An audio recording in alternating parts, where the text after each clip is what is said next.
Queridos amigos aqui presentes, aqueles que nos ouvem pela rede Boa Nova de Rádio e nos assistem pela TV Mundo Maior. É sempre uma imensa alegria nos encontrarmos neste ambiente preparado pelos amigos espirituais para estudarmos o Evangelho de Jesus. Certa vez, Jesus disse que onde estivesse uma ou mais pessoas reunidas em seu nome, ele estaria presente. Agradeçamos a Jesus a sua presença entre nós, o seu amparo e o seu auxílio para que possamos gravar em nossa consciência os seus ensinamentos. E por falar em ensinamentos, hoje, no calendário espírita, que comumente homenageamos um trabalhador, um companheiro de jornada espírita, nós homenagearemos um espírito, um companheiro que com muita dedicação nos legou vários conhecimentos acerca do mundo espiritual. Falamos do nosso querido Francisco Cândido Xavier, nascido em 2 de abril de 1910, em Pedro Leopoldo, Minas Gerais, e desencarnado em um dia muito feliz para o povo brasileiro, como ele mesmo desejava, em 30 de junho de 2002, quando o Brasil sagrou-se pentacampeão mundial de futebol. Desde 1927, Chico Xavier dedicou a sua vida à mediunidade, psicografando mais de 400 livros, com temas como religião, filosofia, ciência, romances, história e poesia, desenvolvendo um trabalho de forte cunho moral e educativo. Além dos livros, foram milhares de cartas de espíritos desencarnados e atendimento fraterno a todos que o buscaram. Quantas mães e quantas famílias não foram consoladas pela mediunidade bendita de Chico Xavier? Desde 1931, o Espírito Emmanuel o acompanhava, tendo sido um verdadeiro pai na vida espiritual, com quem aprendeu muito e a quem deveu o seu desenvolvimento como médium. Em 1979, um juiz de direito aceitou uma de suas psicografias como testemunho da vítima assassinada, o que inocentou o réu. Foi a primeira vez na história do Brasil que um documento espírita foi levado em consideração num tribunal, num caso jurídico. A vida de Chico Xavier foi inteiramente dedicada à divulgação e aos estudos sobre o Espiritismo, onde 3 premissas são a base para o seu entendimento: a caridade, o amor e a fé. Muitos afirmam que ele foi o maior médium brasileiro, mas aqueles que conviveram com ele afirmam que Chico Xavier é muito maior do que a sua mediunidade. É um homem muito maior do que simplesmente a sua mediunidade. A este companheiro que, com a sua perseverança, com o seu esforço, sofrendo muitas vezes a incompreensão daqueles que o ouviam, nos dedicou vários livros com o conhecimento espiritual, os nossos mais singelos votos de agradecimento, de muita paz. Que Chico descanse em paz e continue trabalhando por todos nós. O que significa ser manso e pacífico? Para muitos é um sinal de fraqueza, é um sinal de falta de personalidade, de ser uma pessoa extremamente influenciável. Muitos associam essas duas características com submissão e falta de iniciativa. Bem-aventurados aqueles que são mansos, porque eles possuirão a terra. Bem-aventurados os pacíficos, porque eles serão chamados filhos de Deus. Nessas frases, Jesus não prega de forma nenhuma a submissão imobilizadora e a falta de iniciativa.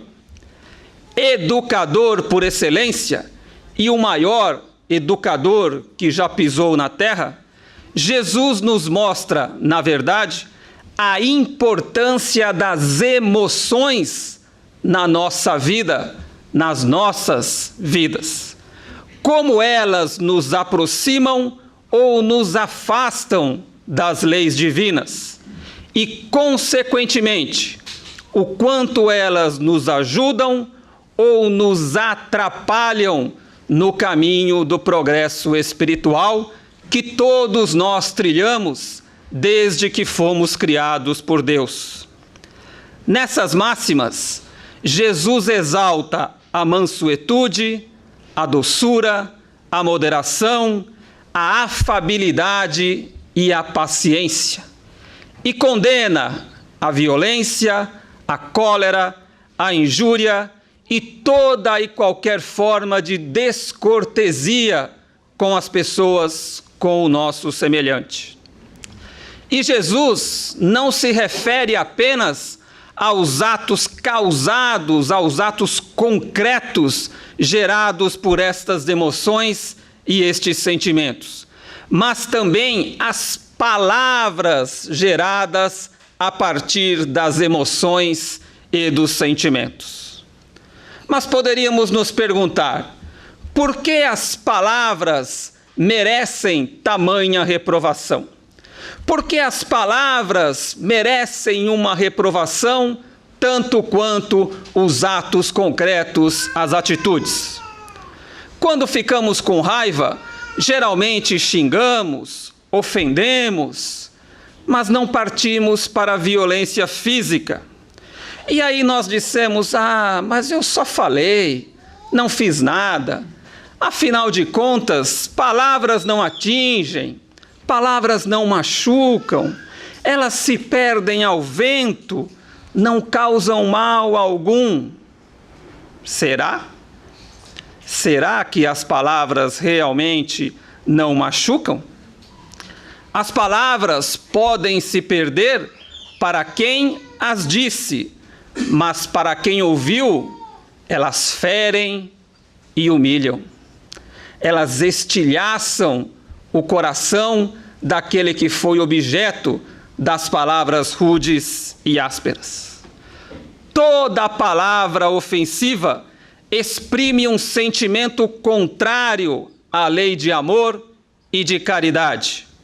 A caridade se agiganta com os atos e as atitudes de auxílio ao próximo, mas ela também se expressa por meio da palavra.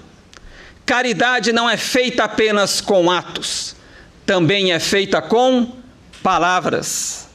A palavra ofensiva turva a harmonia e a fraternidade que deve imperar entre os homens, entre a humanidade.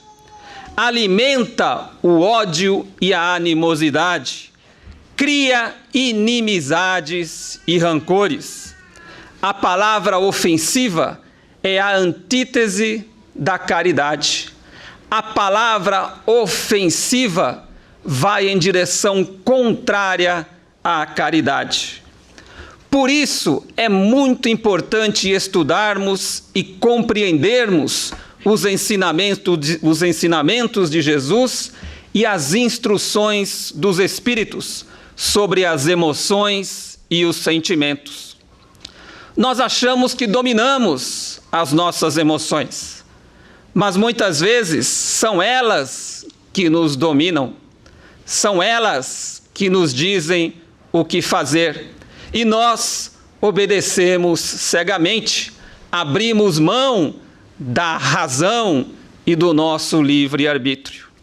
Vejamos o que Jesus e os Espíritos têm a nos dizer sobre algumas destas emoções e sentimentos. A primeira é violência. A história da humanidade é repleta de atos violentos. Por meio da violência, reinos e países foram tomados e subjugados. Povos e pessoas foram escravizadas e dominadas. Por muito tempo, a humanidade se debateu na ilusão de que os mais fortes nasceram para subjugar os mais fracos, de que a violência era um mecanismo absolutamente natural, de que era um mecanismo político e econômico que fazia parte da vida e das leis da natureza. Jesus nos deixa um recado muito claro quando fala sobre os mansos e os pacíficos. A violência é uma afronta à lei divina. Pela violência, pode-se tomar os tesouros da terra, mas apenas temporariamente. É ilusório acreditar que pela violência conseguimos atingir os nossos objetivos. Jesus deixou claro que não são os violentos que herdarão a terra e o céu, o reino de Deus, mas sim os mansos e os pacíficos, ou seja, todos aqueles que abdicaram da violência como forma de convivência com os nossos semelhantes. Pois o amor é muito mais forte que o ódio, que o orgulho, que a ambição sem limites e o egoísmo. Sentimentos estes que sustentam a violência. Aquele que se entrega à violência distancia-se de Deus, distancia o seu coração das leis divinas. Na míope visão terrena, parece que o violento venceu, não parece? Muitas vezes nós temos esta impressão. Parece que apenas os violentos conseguem os seus objetivos, que somente os violentos estão se dando bem na vida. Pode até ser na vida material, mas isto é temporário, pois nós não conseguimos os nossos objetivos perenes, duráveis, por meio da violência. As leis humanas, muitas vezes, não alcançam os violentos, o que faz com que aumente esta nossa impressão de que pela violência se consegue tudo e que nada se pode fazer contra. As leis humanas são imperfeitas, porém, as leis divinas são absolutamente perfeitas. Elas sempre alcançam aqueles que se desviam de suas leis, de suas normas, dos seus ensinamentos. Nesta reencarnação ou nas próximas, aqueles que se desviam das leis divinas, os violentos, inclusive, serão alcançados por ela. A felicidade plena, aquela oriunda da perfeição espiritual, será atingida apenas pelos mansos e pelos pacíficos, por aqueles que abdicaram da violência. Esse é o alerta que Jesus nos deixou em mais este ensinamento, em mais esta parábola que ele usou. A fraternidade e a bondade, filhas do amor, não encontram condições propícias para habitar os corações violentos. É como se jogássemos uma semente numa terra dura, seca, sem os nutrientes necessários. A semente só germinará onde ela encontrar condições propícias, onde ela encontrar os nutrientes necessários para o seu crescimento. E a fraternidade e a bondade só encontram condições propícias, o terreno propício, no coração dos mansos e dos pacíficos.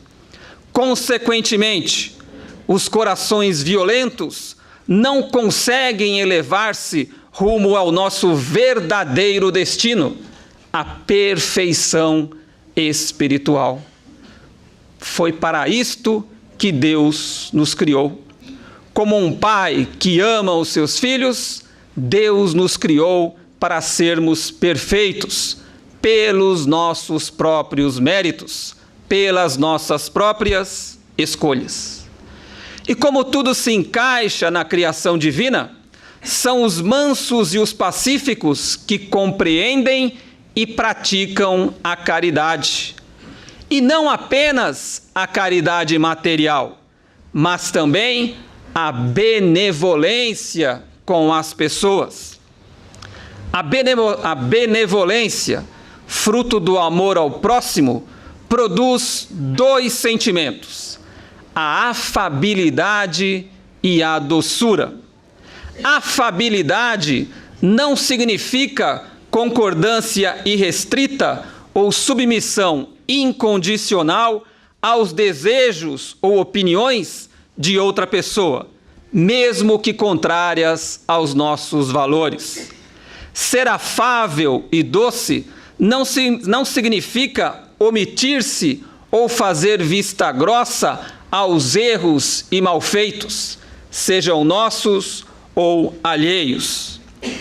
Na verdade, ser afável e doce significa tratar a todos com cortesia e respeito, tratar a todos com justiça. Quem gosta de ser tratado com aspereza e rudeza? Provavelmente nenhum de nós gosta de ser tratado com aspereza e rudeza, mesmo quando estamos errados. Nesta hora, mais vale uma palavra amiga, uma colocação bem feita, do que a rudeza e a aspereza em nome de uma pretensa justiça. Ah, mas eu sou tão educado, tão polido, conheço todas as normas de boa etiqueta e dos hábitos sociais, fiz um estágio na França, onde aprendi diversos hábitos de etiqueta, sou sempre polido e educado, desde que não pisem no meu calo. Porque se pisarem no meu calo, aí a coisa muda de figura. Conhecem alguém assim? Lembram de alguém assim? Dentro do trabalho, dentro dos nossos lares? Provavelmente não, porque isso só acontece na Suíça, não aqui no Brasil. Os espíritos conhecem as máscaras humanas e sociais. Conhecem todas as nossas máscaras. Conhecem todas as aparências que a humanidade tenta se revestir. Por isso, nos alertaram de que a verdadeira afabilidade e doçura não se encontram nas aparências externas, nas atitudes externas, mas sim no nosso coração, no nosso interior. Não vale nada ser um educado na aparência, mas ao primeiro contratempo utilizar a aspereza como arma contra o nosso semelhante. Quantos não têm um sorriso afável nos lábios, mas veneno no coração? Pela frente exalam palavras perfumadas e gentis, mas por trás destilam dardos envenenados em forma de palavras. Conhecem alguém que faça isso? São pessoas que são afáveis e brandas quando nada as contraria. Quando está tudo bem, quando todos a ouvem, quando todos a respeitam, ela é afável, educada, branda, polida, mas basta uma simples contrariedade, um simples não, uma simples objeção, divergência de opiniões ou algo que a machuque, por menor que seja, para que ajam com violência, para que esqueçam toda aquela polidez, para que destilem palavras ásperas, duras e envenenadas. Quantos não vestem a máscara da afabilidade e da doçura em público, mas são verdadeiros tiranos em casa ou no trabalho? São extremamente bonzinhos fora do lar, mas é só entrar porta dentro no lar que qualquer coisa lhe gera uma impaciência e uma revolta. Conhecem pessoas assim? Ou no trabalho, aquele companheiro de trabalho ou aquele chefe que em casa ninguém o respeita, mas no trabalho ele toca o terror e se sente respeitado. Mas ele não sabe que também é detestado. Com o peso das palavras e das atitudes, muitas pessoas humilham familiares e subordinados. Praticam a caridade fora do lar, mas dentro praticam a aspereza. Quando têm o seu orgulho ferido por outras pessoas e não podem revidar, descontam a sua frustração no lar ou no trabalho, com os seus familiares ou os seus subordinados. Podemos enganar os homens por meio das aparências, mas não conseguimos enganar as leis divinas e muito menos a nossa consciência. Nós achamos que enganamos a nossa consciência e as leis divinas, mas na verdade não enganamos. Nós fingimos que enganamos. Portanto, façamos do nosso coração a moradia da afabilidade e da doçura, e não apenas dos lábios. Doçura e afabilidade têm que estar em nosso coração, em qualquer situação, e não apenas nos nossos lábios, para quando for conveniente utilizá-las. Afabilidade e doçura não são sinais de fraqueza ou de falta de personalidade, mas sim de equilíbrio e maturidade emocional, de respeito ao semelhante e de respeito a nós mesmos. Por falar em maturidade emocional, em equilíbrio emocional, o que dizer da cólera, este sentimento terrível? A menor contrariedade, a menor objeção, qualquer comparação, por menor que seja e que nós já achamos injusta, ou seja, ao menor sinal de que o nosso orgulho foi ferido, nós esquecemos as boas maneiras e despejamos a nossa ira. Atacamos as pessoas, os objetos, fechamos a porta com raiva e ela volta e nós reclamamos. Se ela fecha, nós também reclamamos. Nós despejamos a nossa cólera em cima de tudo aquilo que está à nossa frente. Damos o tão conhecido e famoso piti. Dê um piti. Nós nem sabemos por quê, mas damos piti. E depois, na grande maioria das vezes, percebemos o ridículo da situação. Se nós pudéssemos nos ver naquele momento, provavelmente teríamos piedade de nós mesmos. Mas que infantilidade! Que piti infantil! Meus amigos, a cólera não resolve nenhum dos nossos problemas. Ao contrário, só nos cria mais problemas, prejudica a nossa saúde e, principalmente, machuca as pessoas que amamos, machuca os entes queridos que estão ao nosso redor e que respeitamos. E o pior, por vezes nos faz ter atitudes que depois nos arrependemos. E para colar os vidros do vaso que quebrou, aí é bem mais difícil. A cólera é a suspensão da razão. É uma demência passageira. É como se nós abdicássemos da nossa razão, do nosso livre-arbítrio, em prol de um sentimento e de uma emoção que nos dominou, que nos utilizou como marionetes. É o exemplo mais perfeito das emoções que nos dominam, que acabam sendo, naquele momento, senhoras da nossa vontade. Outro sentimento que, por vezes, nós compreendemos mal é a paciência. E o Chico, nosso querido Chico Xavier, escreveu certa vez, ou disse certa vez, uma frase que nos mostra claramente o significado da paciência. Disse o Chico: em minhas preces diárias, sempre peço coragem e paciência. Coragem para continuar superando as dificuldades do caminho, muitas colocadas por aqueles que não me compreendem. E paciência para não me entregar ao desânimo diante das minhas fraquezas.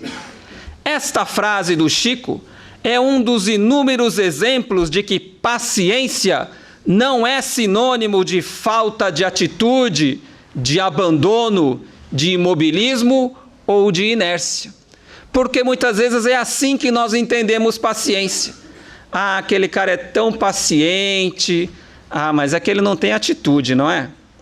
Mas será que paciência é falta de atitude? O Chico nos mostra que não.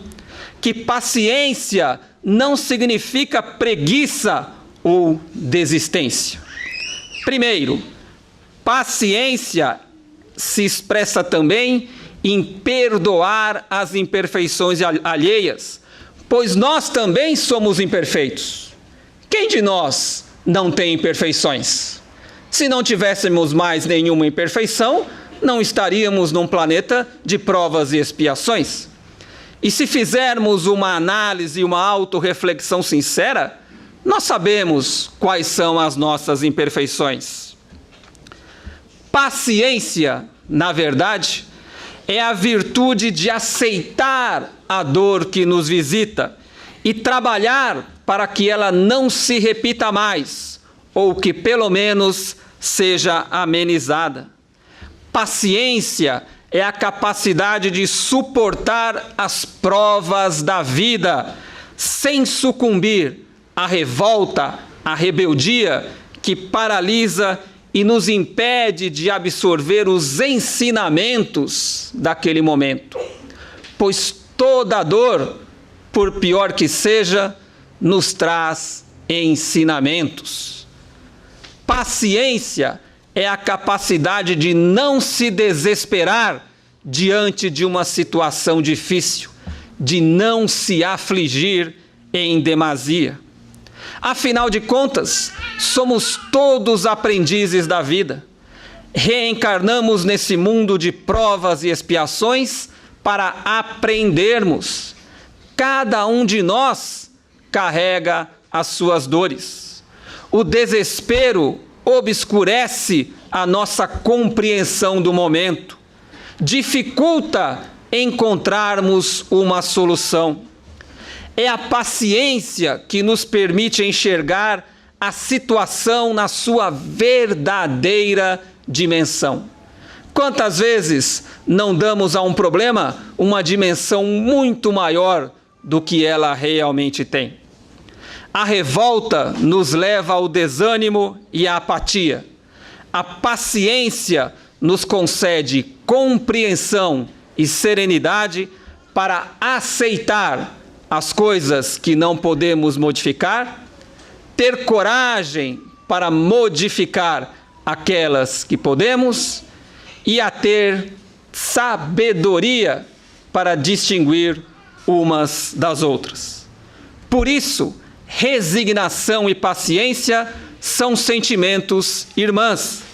A resignação é fruto da paciência. Portanto, resignação também não significa apatia e desistência. Não é a negação do sentimento e da vontade. Os Espíritos nos ensinam que resignação é o consentimento do coração. É a aceitação da dor como um instrumento da vida, como um instrumento que, se bem aproveitado e compreendido, nos fará crescer, nos fará desenvolver as nossas virtudes. É a obediência aos desígnios divinos e ao resultado das nossas próprias ações, pois muitas vezes a dor nada mais é do que fruto dos nossos próprios erros e das nossas próprias atitudes. Mas não é uma obediência servil e paralisante. É a obediência nascida do consentimento da razão. É a obediência da qual a paciência se alimenta para que possamos reagir e trabalhar para modificar o que está errado em nossas vidas e também na sociedade. Resignação é compreensão, paciência e ação. E para finalizarmos, André Luiz, no livro Conduta Espírita, nos brinda com uma explicação absolutamente fantástica sobre o verdadeiro significado da resignação. Diz André Luiz: resignar é aceitar, nas maiores como nas menores decepções da vida humana, por mais estranhas ou desconcertantes que sejam, a manifestação dos desígnios superiores, atuando em favor do nosso aprimoramento espiritual e dos afetos que nos rodeiam. Ainda mesmo com sacrifício, entre acidentes inesperados que lhe firam as esperanças, jamais desistir na construção do bem que lhe cumpre realizar. Resignação não é desânimo, nem apatia, nem inércia. É aceitação, compreensão, paciência, equilíbrio e trabalho. A participação dos senhores e das senhoras, formulando suas perguntas dentro do que foi exposto. É só levantar o braço, o microfone chega.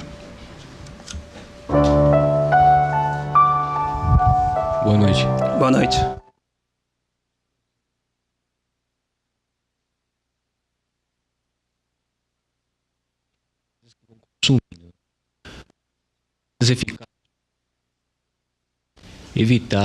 Evitar também a mágoa, né? A mágoa às pessoas que estão ao redor.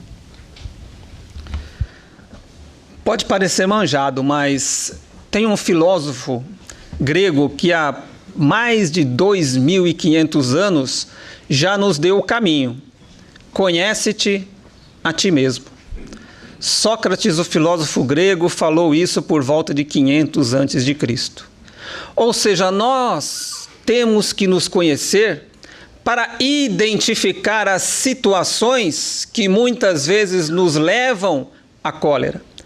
As situações que nos levam a perder a razão, o controle de nós mesmos. Porque a cólera nada mais é do que a perda do nosso controle. Nós perdemos o controle da nossa razão. Então, muitas vezes é uma palavra que não compreendemos muito bem. É o nosso orgulho que nós sentimos feridos. Porque, por vezes, a cólera não expressa nada mais do que o nosso orgulho ferido. Nós não aceitamos um determinado conselho, uma determinada observação. Não temos paciência para receber uma ofensa alheia e, ao invés de simplesmente revidar, perdoar, deixar para lá. Por vezes é melhor ficar calado do que retribuir uma ofensa com outras ofensas. Lembram do remédio do Chico? Certa vez disse que o melhor remédio nessas situações, quando nós queremos explodir e revidar, é encher a boca de água. É só encher a boca de água que nós não revidamos, não tem como. Então nós temos que aprender, saber quem nós somos, identificar as situações que nos levam a perder o controle e nessa hora saber nos controlar, saber perdoar, saber ter paciência, porque ter paciência é isso também. Ao invés de revidar automaticamente, por que nós não paramos para pensar, para refletir? Será que vale a pena revidar? Porque por vezes nós só aumentamos o problema. A pessoa nos ofende, nós ofendemos de volta e vira um círculo vicioso que não se sai mais. Por vezes nós temos que aprender a primeiro pensar para depois falar. Pensemos primeiro no que faremos, para que depois não nos arrependamos das nossas atitudes. Boa noite. Boa noite. Parabéns pela exposição, realmente foi muito bacana. E você falou sobre encher a boca de água, realmente às vezes resolve. Mas aí você está de boca cheia, você não vai revidar nem com violência, nem com palavras, mas os seus pensamentos, na verdade, querem matar aquela pessoa. Isso significa que estamos melhorando? Olha, o ato de não falar já é uma melhora, mas o ideal é não pensar também. Porque da mesma maneira como nós achamos que palavras não significam nada e não ferem, então o pensamento nós achamos que não é nada, né? Eu pensei que aquela pessoa que morra, que ela bata o carro no primeiro poste, não significa nada, eu só pensei. O pensamento não é abstrato, o pensamento é uma força viva. Da mesma maneira como as minhas cordas vocais vibrando, elas perturbam o ambiente, o ar que está aqui, causando ondas que chegam até o ouvido de vocês e do meu também. O pensamento não é abstrato. Ele é uma energia que perturba o meio em que nós vivemos e são ondas também que chegam até o nosso semelhante. Portanto, quando nós pensamos sentimentos de ódio, de raiva, de inimizade, esses pensamentos chegam. Se a outra pessoa estiver propensa a receber esses pensamentos, estiver na mesma sintonia, na mesma faixa vibratória de sentimentos, de rancor, de ódio, de perturbação, ela receberá aquilo. Mas o pior não é isso. O pior é que toda onda que vai, volta. Então nós recebemos o retorno disso. Se nós vibramos, temos pensamentos negativos, nós receberemos um retorno positivo? De maneira nenhuma. Portanto, é óbvio que nós não seremos perfeitos de um dia para o outro. Se nós já conseguimos pelo menos encher a boca de água e não falar, já é um avanço. Mas o ideal é que nós também paremos de pensar negativamente, de emitir pensamentos de raiva e de ódio. Marco César, ouvindo você falar a respeito da paciência, lembrei-me de uma frase maravilhosa do espírito Joana de Ângeles, através do Divaldo Pereira Franco, e diz que a paciência é a ciência da paz. Com certeza. Joana de Ângeles, como sempre, resume em poucas palavras aquilo que nós passamos em 200. Na verdade, paciência realmente é a ciência da paz. Porque a paz se faz com paciência, não é? Alguém aqui já ouviu alguém fazer a paz com impaciência? Não tem. Então, quando alguém nos diz alguma coisa e que nós começamos a entrar na sintonia da cólera, como o nosso companheiro perguntou, que nós tenhamos paciência. Porque é a paciência que nos faz compreender melhor a situação e darmos e termos uma postura e uma atitude racionais, equilibradas. Quando a humanidade aprender o verdadeiro significado da paciência, que não é o da apatia ou da falta de personalidade, mas é o de compreender e aceitar o momento e retirar o ensinamento daquele momento, nós estaremos aptos a ter a paz como nossa companheira inseparável no mundo. Façamos então todos da paciência a ciência da paz e do bom convívio com os nossos semelhantes. Suas considerações finais, meu querido irmão. Vocês já ouviram aquelas pessoas que dizem assim: esse é o meu jeito, eu nasci assim, sou assim. Como se diz no interior, pau que nasce torto, morre torto. Então como é que eu vou mudar agora? Não tem jeito, nasci assim, morrerei assim. E aí as pessoas falam uma expressão que eu acho curiosa: só nascendo de novo. Ah, quando eu nascer de novo, aí sim eu serei diferente. Como se nascer num novo corpo físico alterasse milagrosamente quem somos. Como se alterasse milagrosamente a nossa personalidade, as nossas emoções, os nossos sentimentos, as nossas imperfeições. Basta nascermos de novo para sermos mais pacientes? Ou precisamos mudar os nossos sentimentos e as nossas emoções para nos tornarmos mais pacientes?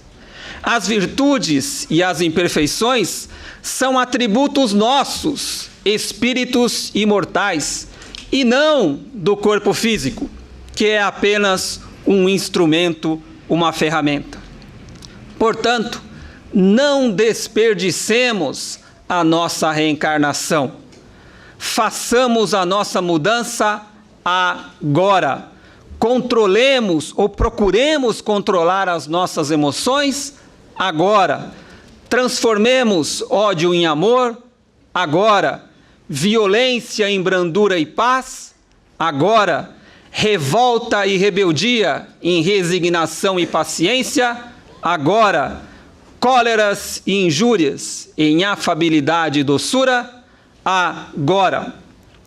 Óbvio que não conseguiremos nos tornar perfeitos, anjos celestiais, de um momento para o outro.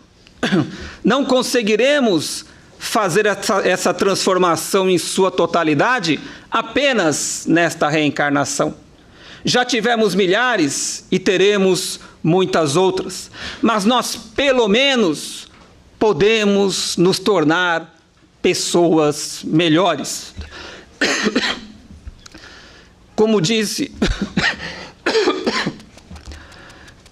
Chico Xavier,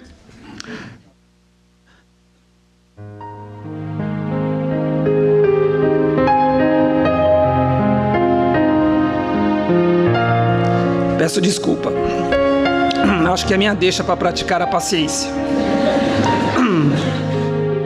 Disse Chico Xavier, Deus nos concede a cada dia uma página de vida nova no livro do tempo. Aquilo que colocarmos nela corre por nossa conta. Portanto, que retornemos aos nossos lares em paz, escrevendo páginas novas no livro da nossa vida. Um grande abraço, obrigado pela paciência e até uma próxima oportunidade.